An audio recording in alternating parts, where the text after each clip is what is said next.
Bismillahirrahmanirrahim. Semua orang di dalam kehidupan dunia itu pernah atau bahkan sering merasakan lelah. Karena dunia ini adalah tempat orang bermujahadah. Semuanya diraih dengan mujahadah. Gak ada yang didapatkan di dunia ini dengan cara yang mudah. Karena tabiat dari dunia itu adalah tempat bersusah payah. Fitrahnya dunia adalah tempat orang bercocok tanam, bukan memetik hasil.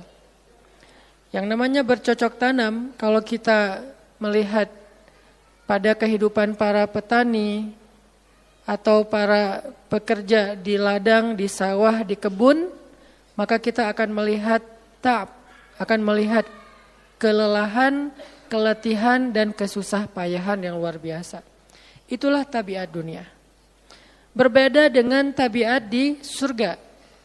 Di surga itu semuanya akan didapatkan dengan cara yang mudah. Bahkan sebagian riwayat mengatakan seorang perempuan di surga apabila inginkan seorang anak, maka Allah Subhanahu wa taala akan memberikan anak kepadanya saat itu juga tanpa harus bersusah payah mengandung selama 9 bulan. Saat ini pengen punya anak dengan spesifikasi tertentu, maka saat ini juga dia akan diberikan anak bayi tanpa harus mengandung 9 bulan lamanya. Tanpa harus susah-susah menyusui. Allah akan datangkan untuk dia bayi yang dia sukai, kemudian Allah datangkan orang-orang yang akan pelayan-pelayan yang akan merawat dan membesarkan bayi itu untuk dia. Karena di sana dia adalah seorang ratu yang tidak perlu lagi bersusah payah. Di surga itu ketika seseorang menginginkan makanan, maka Allah Subhanahu wa taala mendatangkan untuknya makanan dengan cara yang sangat mudah. Bahkan ketika dia menginginkan buah-buahan, maka pohon itu akan menunduk untuknya sehingga dia bisa memetik buahnya tanpa harus bangun dari tempat duduknya jika dia menginginkan itu. Tetapi kalau dia menginginkan sesuatu yang lebih, misalnya dia ingin berjalan-jalan di kebun-kebun di antara banyak kebun surga, lalu dia ingin merasakan memetik pohon sendiri sambil membawa keranjang-keranjang yang indah, maka Allah juga akan memperkenankan keinginannya. Kaifa yasha, sebagaimana yang dia inginkan. Berbeda dengan dunia. Di dunia, apapun yang kita inginkan itu harus melalui mujahadah, melalui ikhtiar.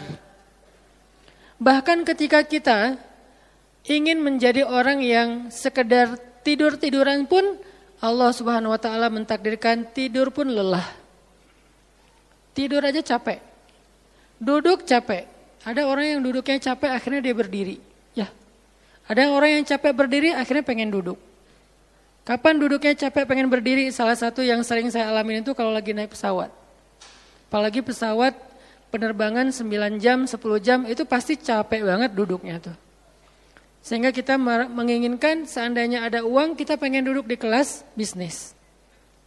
Tapi karena nggak mampu membeli tiket yang 3 kali lipat lebih mahal di kelas bisnis, ya nggak apa-apa lah di kelas yang biasa ekonomi. Tapi ketika lelah 4 jam, 5 jam pesawat berjalan itu udah luar biasa lelahnya, akhirnya berdiri mondar-mandir di antara lorong pesawat.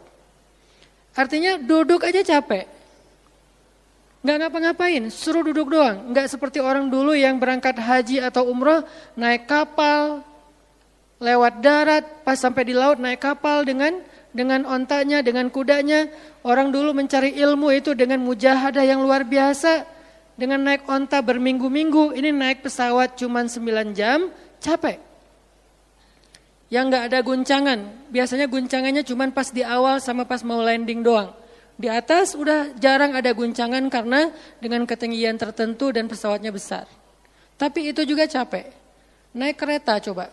Dari Jawa ke Bandung misalnya, sebutlah dari Semarang, dari Malang, dari Surabaya naik kereta 10 jam, itu aja capek. Nggak usah jauh-jauh, Bandung Jakarta aja 3,5 jam, itu pun capek.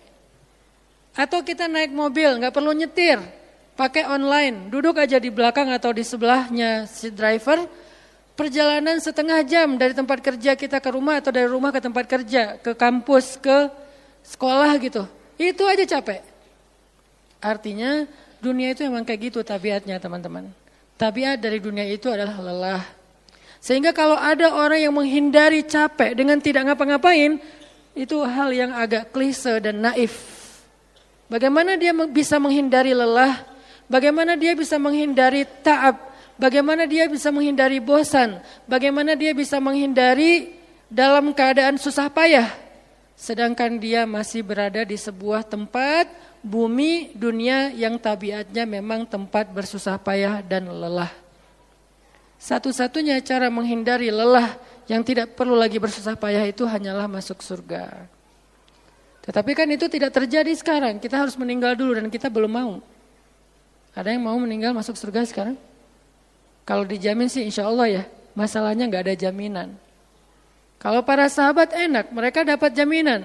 Surga Bilal, sebelum Bilal meninggal, Rasulullah udah bilang, Bima sabaktani ilal jannah ya Bilal. Dengan apa kamu mendahului aku ke surga wahai Bilal? Dengan wudu dan sholat syukur wudu. Begitu juga nanti ada sahabat lain yang dijamin masuk surga bighairi hisab wala azab. Salah satunya adalah Ukasyah.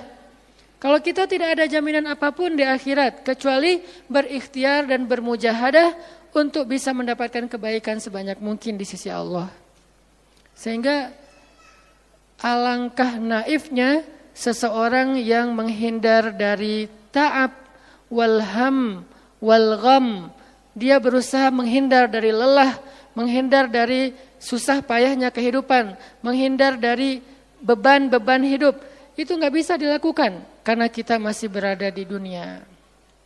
Yang perlu kita sekarang coba pilih adalah kita mau lelah untuk hal yang sia-sia? Apakah kita mau lelah untuk hanya bersenda gurau? Apakah kita mau lelah hanya untuk hal yang tidak ngapa-ngapain? Atau justru lelah kita itu untuk sesuatu yang mudah-mudahan beribadah kepada Allah? Makanya disebut dengan lelahnya menjadi lillah. Karena dua-duanya lelah. Ada orang yang pergi ke masjid lelah. Capek pergi ke masjid. Tapi ada juga orang yang berbuat dosa, itu juga lelah.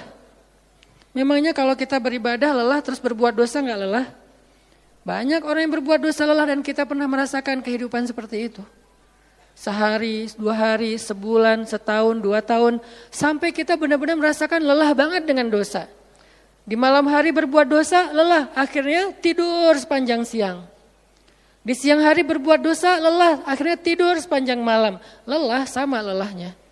Antara orang yang beribadah dengan orang yang bermaksiat, itu sama lelahnya. Bedanya apa? Yang satu, lelahnya akan diganjar, dibalas oleh Allah dengan kebaikan dunia dan akhirat. Yang satu lagi, lelahnya hanya akan disudahi dengan penyesalan. Sama-sama lelah. Bedanya lelah yang pertama mungkin baru dirasakan hasilnya setelah itu. Lelah yang kedua seolah-olah bisa langsung dirasakan kesenangannya tetapi kesudahannya adalah penyesalan. Makanya pada malam ini kita ingin merenungkan beberapa nasihat baik dari Al-Quran maupun hadis tentang bagaimana kita menjadi orang yang setiap hari tetap lelah, tetap banyak beban, tetapi beban itu mudah-mudahan menjadikan kita mendapatkan banyak kebaikan di sisi Allah. Syukran ya Rabbi, syukran.